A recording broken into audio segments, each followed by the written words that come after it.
Agradecidos por tu vida. Mi hermano, queremos que te presentes, hermano. Pues Dios les bendiga, hermanos, amigos que nos escuchan. Soy José López y, como dijo el hermano, voy a la iglesia Puerta de Esperanza. Mi pastor es el pastor Felipe Martínez, su esposa es la hermana Melissa Martínez, su hijo se llama Micael Martínez y su hija se llama Camila Martínez. Los conocemos desde hace muchos años, ha sido un excelente pastor. Y yo creo que tal vez por ser excelente pastor eso ha tenido gran parte en motivarme a ayudarle y de querer hacer servicio a la iglesia donde yo asisto, aquí en Fresno, California. Y pues sí, aparte de eso me han bendecido con la oportunidad de esforzarme lo mejor que pueda con enseñarle a los jóvenes de vez en cuando y también enseñarle en la clase en la escuelita dominical ahí con los niños en la iglesia cada quincena básicamente y pues ha sido de gran privilegio porque en el enseñarle a ellos también a veces termino aprendiendo yo en el momento de que les estoy tratando de enseñar algo, hacer una pregunta que provoca que yo tenga que pensar rápido, y al pensar rápido no es que yo me invente algo, pero me doy cuenta en ese momento de responder la pregunta que hay algo que yo no había pensado antes. Y ya después tengo que entrar a profundidad de ello cuando regreso a casa o algo así. Y si usted está mirando por video se da cuenta que me pongo rojo, parezco tomatito. Y es por los nervios y por la felicidad y por todo eso. Claro, es normal, mi hermano, pero a medida de que vamos avanzando eso se va quitando porque estamos en el poder del Señor. Y es algo interesante, mi hermano, que yo creo que a todos, ¿no? Tanto ya pastores, ministros que tienen mucho tiempo, de hecho, eso viene porque es parte del cuerpo, del sentir, ¿no? Y las emociones flotan, así que mi hermano, pues esto va a ser un buen momento, vamos a disfrutarlo. Queremos invitarle a todos los amigos oyentes que nos miran por Facebook, por Instagram, por TikTok, por todas las redes y las plataformas que están hasta ahorita, mi hermano, y yo quiero que nos mande un comentario, que nos visite a través de en vivo en Facebook y también agradecerle a aquellos que ya nos siguen, ¿no? También invitarle que tenemos los miércoles, se me estaba pasando los miércoles, los milagros de Jesús. Estamos abarcando una nueva temporada de milagros, mi hermano, y quiero que sea partícipe de estos milagros, de que el Señor hace milagros. Creemos que ya el Señor no está preso, creemos que el Señor ya no hace milagros. El Señor está actualmente en nuestros corazones, mientras que lo reconozcamos, ¿no, mi hermano? Que lo reconozcamos y cosas pueden suceder en cualquier persona, amigo. Lo invitamos, mi hermano José, pues adelante, mi hermano. Adelante con la palabra, estamos contentos por tu vida y bueno, lo que el Señor ponga en tu corazón, adelante mi hermano, y que sea una gran bendición para aquellos que están escuchando, mis hermanos, mi hermano, amigo, amiga. Si tú estás escuchándonos, no te quites de tu teléfono o de donde nos estés mirando, ¿no? Síguenos. Así que saca tu Biblia, mi hermano José, adelante mi hermano.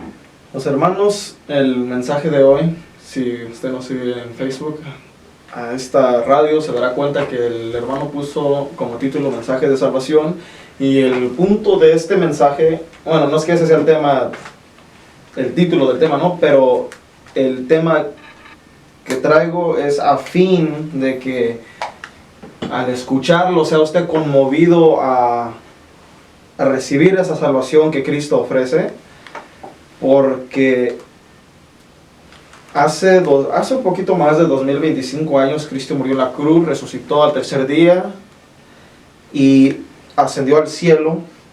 Y Él había prometido que Él regresaría pronto.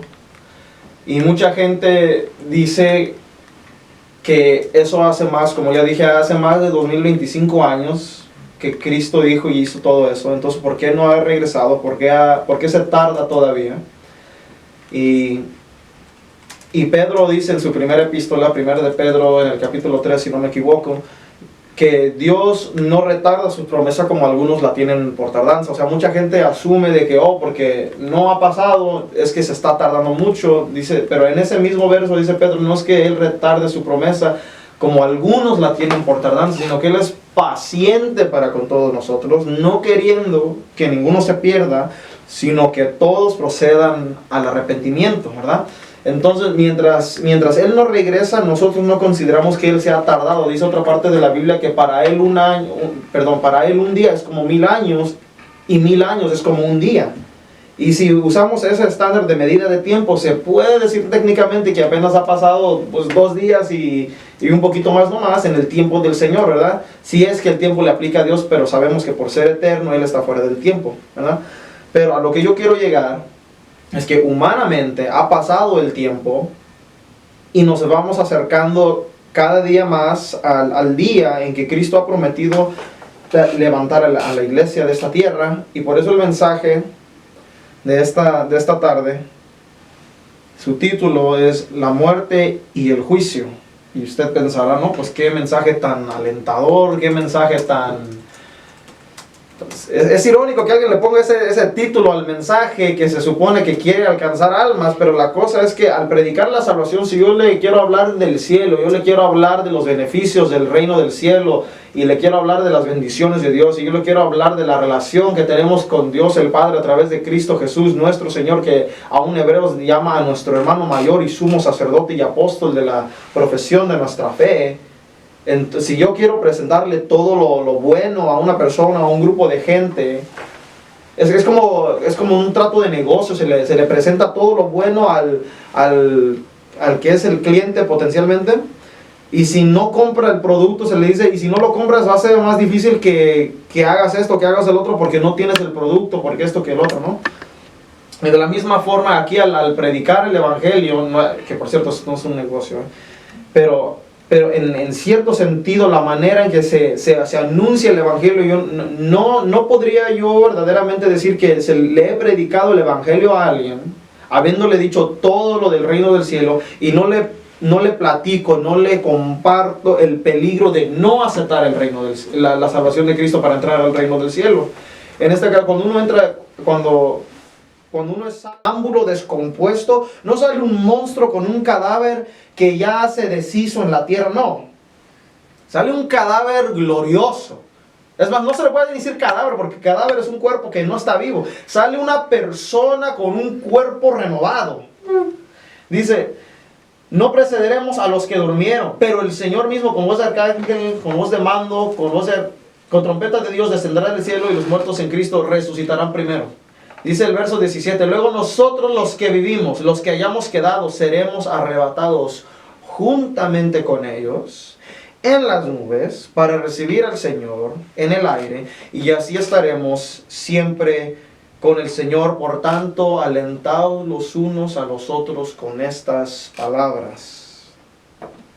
Yo mencioné que tendríamos un cuerpo glorificado, y hablando de ese mismo evento glorioso, hablando de ese mismo evento que literalmente será transformador para nosotros, de ese mismo evento habla el apóstol Pablo a los que están en Corinto, a la iglesia de Corintios, en 1 de Corintios capítulo 15, verso 50, y les dice, pero esto digo, hermanos, que la carne y la sangre no pueden heredar el reino de los cielos, ni la corrupción hereda la incorrupción. En otras palabras, este cuerpo que yo tengo, ustedes que me miran por video, este cuerpo que ustedes miran sentándose en esta silla, no puede entrar al reino de los cielos. Aunque mi alma ha sido transformada, mi alma ha sido hecha una nueva criatura, mi corazón ha sido renovado delante de Dios, y delante de Dios mi alma está limpia. Sin embargo, esa alma está dentro de este cuerpo que está lleno y contaminado del pecado, que aún como cristiano yo también batallo con el pecado de día a día. Y como cristiano que soy salvo día a día, yo soy tentado por mi carne a cometer pecado.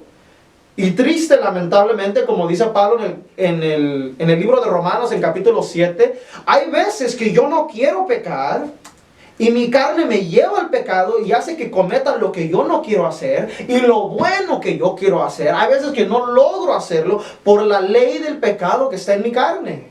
O sea, este cuerpo está lleno de incorrupción. Y no es que yo sea mejor que usted. No quiero que en algún momento vaya a entender eso, no. Pero hay gente que no es cristiana y no quiere reconocer que está lleno de pecado, y así quiere entrar al reino de los cielos, pensando que cuando esa persona se muere, habiendo cometido los pecados que haya cometido delante de Dios, que aún son abominables, pueden entrar al reino de los cielos y aún reclamarle a Dios si Dios no quiere dejarlos entrar. Incluso yo he escuchado que mucha gente dice que cuando ellos se mueran, ellos van a alegar con Dios hasta que Él por fin les ceda la razón y les diga que entonces sí pueden entrar al reino de los cielos. Pero como dijo alguien, usted no aceptaría que alguien que usted no conoce entre a su casa y demande usar el baño, demande acostarse en la cama de su cuarto, demande hacerse básicamente cómodo dentro de su casa suya, cuando usted no lo conoce. Igual, el cielo, el lugar en donde está el trono de Dios, es donde habita Él, ese es, por decirlo, su hogar. Y no tiene lógica que un ser humano que no es santo quiera habitar en medio de la santidad de Dios, demandándole a Dios el derecho de habitar donde Él habita, cuando de cierta manera Él no nos conoce de una manera salvadora a través de la fe que solamente puede ser puesta en Cristo Jesús. No tiene lógica eso. Entonces, pero aún como cristiano, así como esa persona no va a poder entrar, esta carne que yo tengo, aunque yo soy cristiano, esta carne que yo tengo este cuerpo físico no puede entrar, porque esta carne se ha usado para cometer pecado. Esta carne está contaminada. Entonces, los que son cristianos, fíjese lo que nos va a suceder a los que somos cristianos en aquel día, cuando la iglesia sea levantada. He aquí os digo un misterio, no todos dormiremos. Pablo le está diciendo a los cristianos, no todos moriremos. Pero todos, tanto los que ya han muerto en Cristo como los que siguen vivos en Cristo, todos seremos transformados en un momento, en un abrir y cerrar de ojos, a la final trompeta, porque se tocará la trompeta, es una garantía. Y los muertos serán resucitados incorruptibles. Y nosotros seremos transformados. Porque es necesario que esto corruptible se vista de incorrupción. Y esto mortal se vista de inmortalidad. O sea, este cuerpo corruptible tiene que deshacerse de esa corrupción. Y este cuerpo que yo tengo ahorita es mortal. Se puede morir. ¿Ok? Sin embargo, este cuerpo no solamente va a dejar de ser corruptible, sino que va a dejar de ser mortal. A eso nos referimos cuando los cristianos decimos que a través de Cristo tenemos la vida eterna, porque va a llegar el día en que vamos a recibir un cuerpo que no va a morir. Ese cuerpo va a estar vivo por los siglos de los siglos, porque Cristo primero resucitó. Porque de todos los que resucitan, Él es el más grande, es el más eminente. Él es el primogénito de los resucitados, dice una versión en inglés. Y a través de Él tenemos la vida eterna, porque Él es eterno. Nos ha dado a nosotros de lo que lo hace eterno, y por esa razón ahora nosotros somos hechos eternos. Y por eso en una parte de la Biblia Jesús hablando le dice a sus discípulos que cuando ellos sean perseguidos por su fe y sean aún arrastrados hasta la muerte, dice: no teman al que mata el cuerpo, porque nada le puede hacer al alma. Su alma sigue viva y su alma tiene la garantía de recibir ese cuerpo glorificado. Antes bien, témanle mejor al que sí puede matar al alma y al cuerpo, que es Dios, y mandarlos juntamente al infierno. A Él temer, ¿verdad? Pero aquí nos dice en 1 Corintios 15 que este cuerpo va a ser inmortal. Dice: nosotros seremos transformados al final del 52. Y luego el 53 dice: porque es necesario que esto corruptible se vista de incorrupción y esto mortal se vista de inmortalidad. Y cuando esto corruptible se haya vestido de incorrupción y esto mortal se haya vestido de inmortalidad,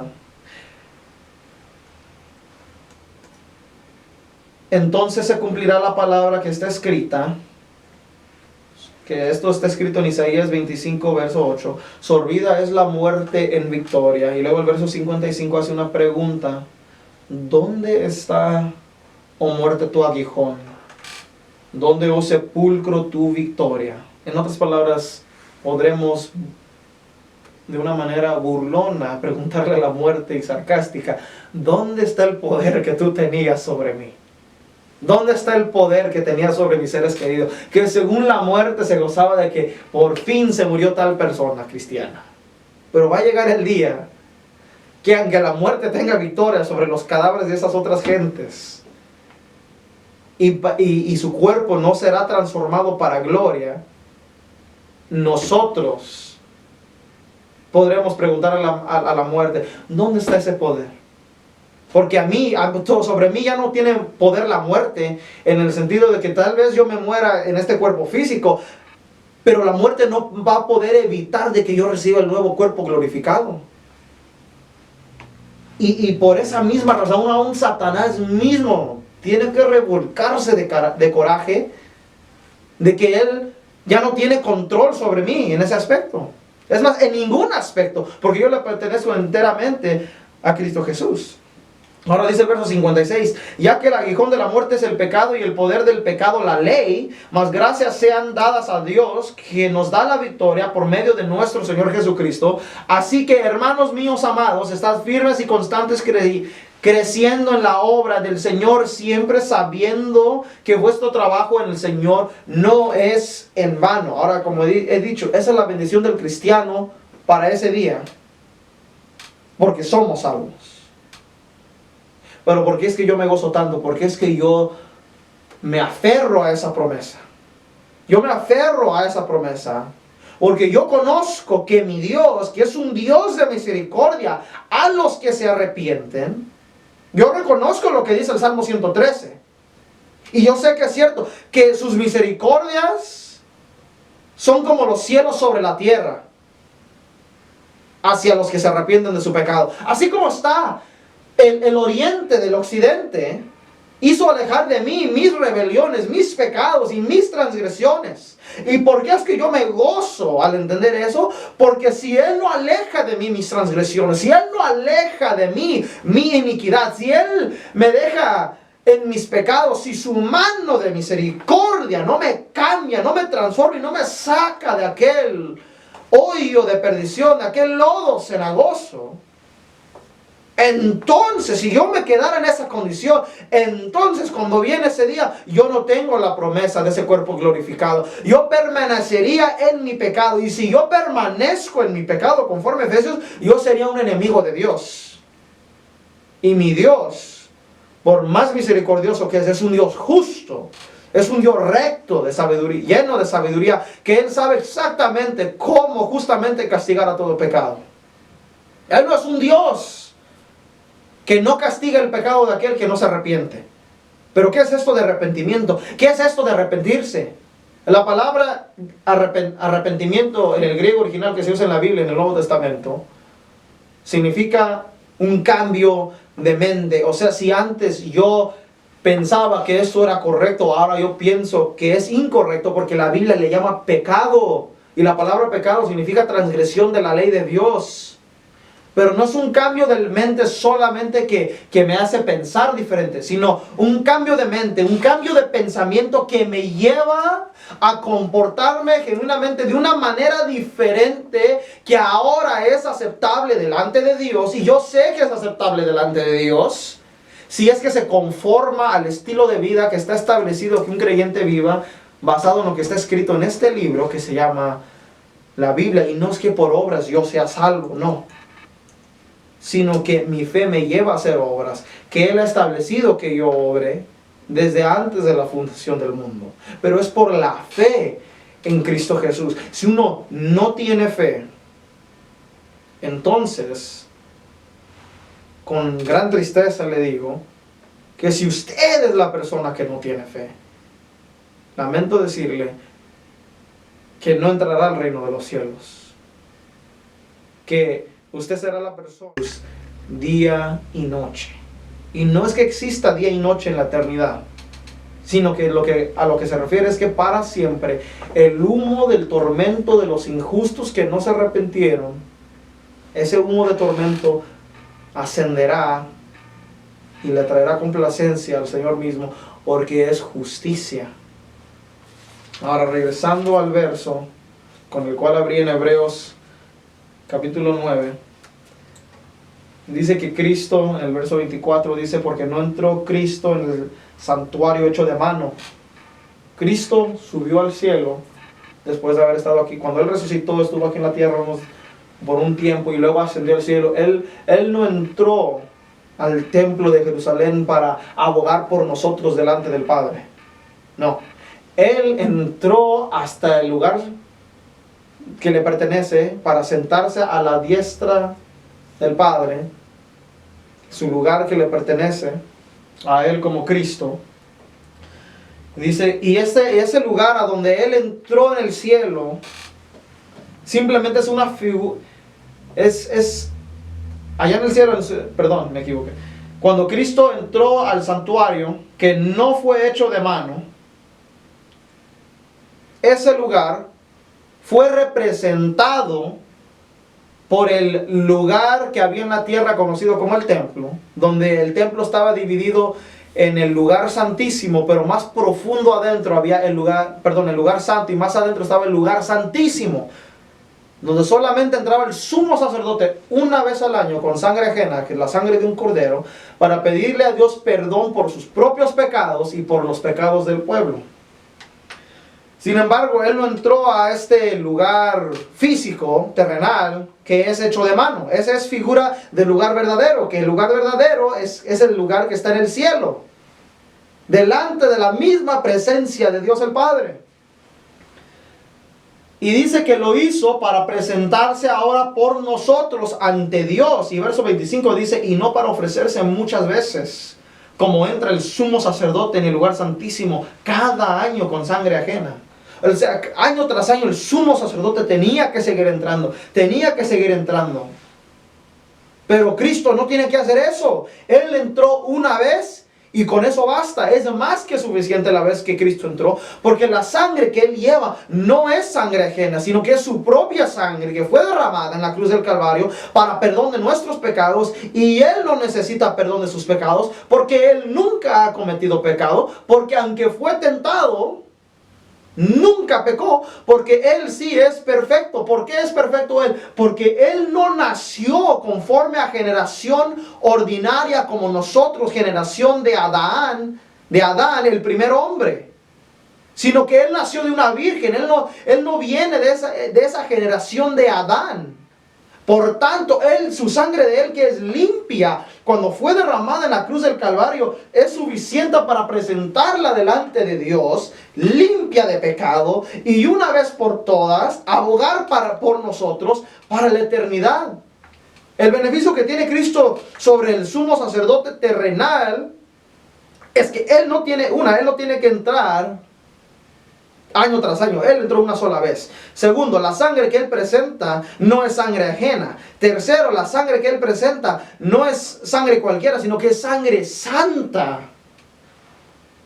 Cuarta, cuando Cristo entra, Él no entra al lugar hecho de mano, que es una representación simplemente del cielo, sino que Él entró hasta el cielo delante de la presencia del Padre para abogar por nosotros. Dice, de otra manera, dice el 26, de otra manera le hubiera sido necesario padecer muchas veces desde el principio del mundo, pero ahora en la consumación de los siglos se presentó una vez para siempre por el sacrificio de sí mismo para quitar de en medio el pecado. Verso 27, así como Cristo entró una sola vez, dice verso 27, y de la manera que está establecido para los hombres que mueran una sola vez, y después de esto el juicio, así también Cristo fue ofrecido una sola vez para llevar los pecados de muchos, y aparecerá por segunda vez sin relación con el pecado. Cuando dice sin relación con el pecado, está diciendo cuando Él vuelva, Él no va a volver con tal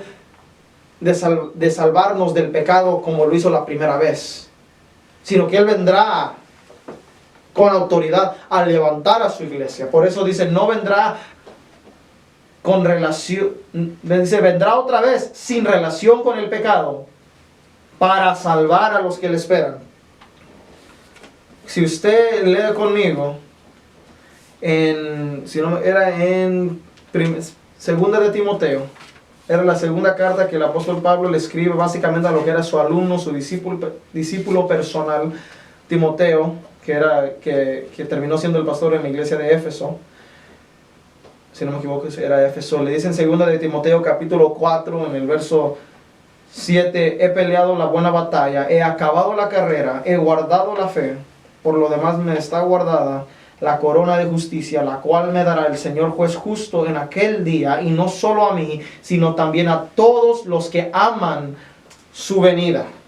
Nosotros los cristianos amamos la venida del Señor, esperamos con ansia aún la venida del Señor, esperamos gozosamente el día que Él venga, pero a la vez nuestro corazón se llena de preocupación y se llena, de ahí viene la ansia que sentimos al esperar la venida del Señor, se llena de preocupación por la gente que no es salva, porque la gente que no es salva, aunque esté junto a un cristiano en el momento que sea arrebatada la iglesia, no podrá agarrarse del pie de un cristiano, o del manto de un cristiano, o de la mano de un cristiano y ser llevado al cielo.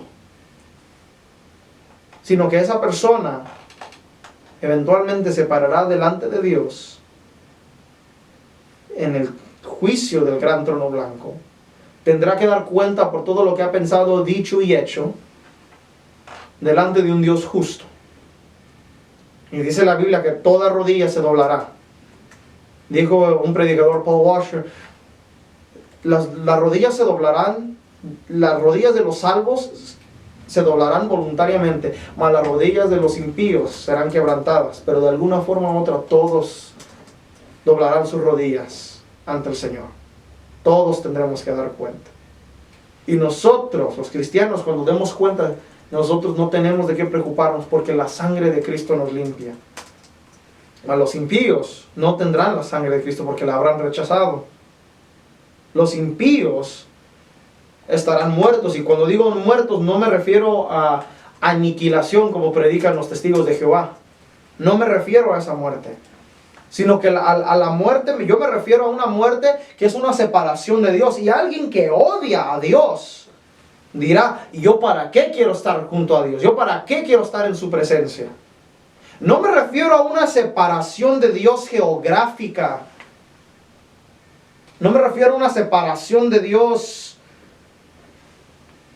que yo no tengo que tolerar. No, yo me refiero a una separación de Dios emocional. Y cuando hablo de emocional, no hablo de sentimentalismo. Yo me refiero a una separación de Dios en el cual usted y Dios no son cercanos. Y el problema con no ser cercano a Dios es que si usted y Dios no son cercanos a través de Cristo, si usted no es hijo de Dios a través de Cristo y usted está alejado de Dios, es un extranjero, es un desconocido a Dios, Dios no le va a brindar el amor de padre a hijo. Eso solamente se lo hace a los que son salvos. Y el problema que trae eso es que si no nos brinda ese amor de padre a hijo, entonces estará en el lugar que se llama lago de fuego. Y el lago de fuego, donde arde fuego y azufre, ahí estaremos sufriendo, o estarán sufriendo los impíos, la ira de Dios, día tras día, noche tras noche, eternidad tras eternidad, por los siglos de los siglos. Le repito, el humo de su tormento subirá ante la presencia del Cordero, estará en la presencia del Señor, estará delante de Dios, pero siendo atormentado.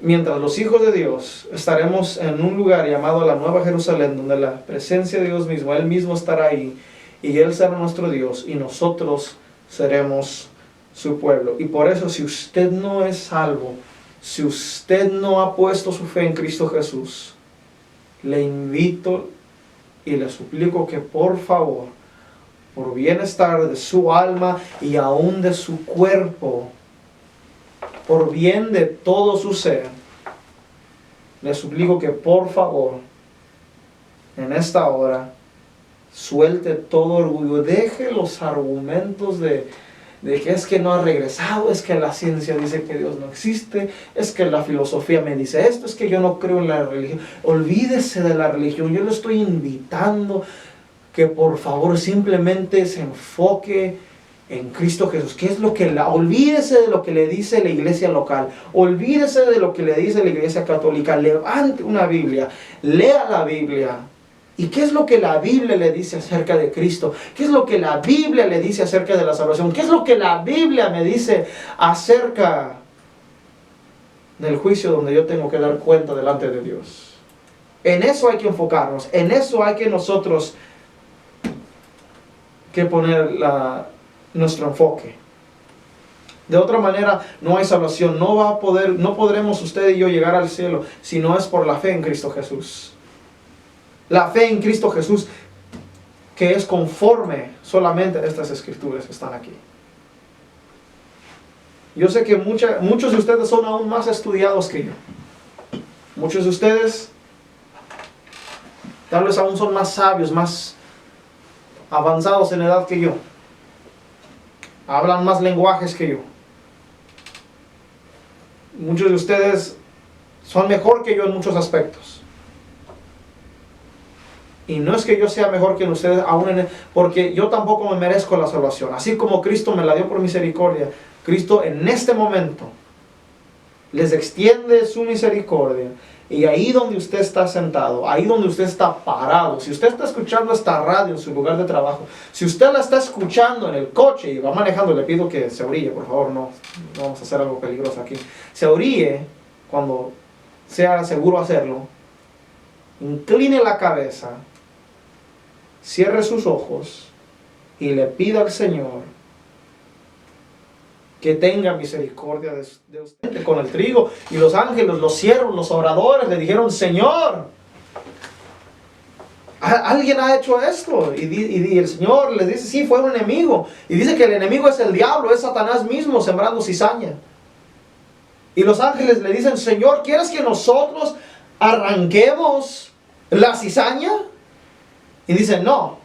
Dios les dice: no arranquen la cizaña, que crezca juntamente con el trigo hasta el tiempo de la cosecha. Y cuando llegue el tiempo de la cosecha, cosecharán tanto el trigo como la cizaña. El trigo, siendo la gente que es salva creyendo en Cristo Jesús, dice, la llevarán adentro del granero. En otras palabras, entrará al reino de los cielos, será guardada para el Padre, para el Señor, para Dios. Mas la cizaña será atada y arrojada a la oscuridad, y será encendida, y ahí será el lloro y el crujir de dientes. Lloro porque habrá gran tristeza de parte de la gente que lamentará estar en el lugar llamado infierno, y eventualmente en el lago de fuego, porque querrán escuchar este mensaje una vez más y no lo podrán escuchar. Usted se burla tal vez, pero cuando llegue ese día, una de dos cosas: va a sentir tristeza llorando, o sentirá aún coraje, crujiendo los dientes con coraje y odio hacia Dios. Pero no importa cuál sienta, será muy tarde y nunca saldrá de ese lugar de tormento. Por eso le vuelvo a invitar. Si el Espíritu Santo de Dios lo ha tocado, si el Espíritu Santo de Dios le está diciendo: arrepiéntete ahora, hágalo, porque no sabe cuándo reciba otra oportunidad o esta sea la última oportunidad. No porque yo sea muy sabio. Olvídese de mí. Olvídese, cuando alguien le predica el Evangelio, olvídese de esa persona, olvídese de los errores que tiene esa persona.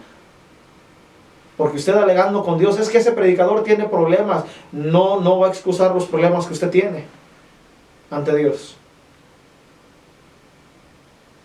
Es simplemente tiempo de dejar las excusas. Reconozcamos que viene la muerte. La muerte viene. Si es que la iglesia no ha sido arrebatada todavía, la muerte viene y es segura, porque somos humanos y está establecido que muramos. Nadie de nosotros es físicamente eterno. Y después de que muramos, viene el juicio. Póngase a pensar: si me muero ahorita y soy juzgado, seré juzgado como cristiano por la sangre del Cordero de Dios, que es Cristo Jesús, y entrar al reino de los cielos, o seré juzgado por mis propias obras, aunque buenas, pero solas, son trapos de inmundicia, y seré arrojado al infierno? Yo no lo puedo forzar a tomar una decisión u otra. Simplemente instarle e insistirle. Y ya Dios sabrá, usted y Dios sabrán qué decisión toma.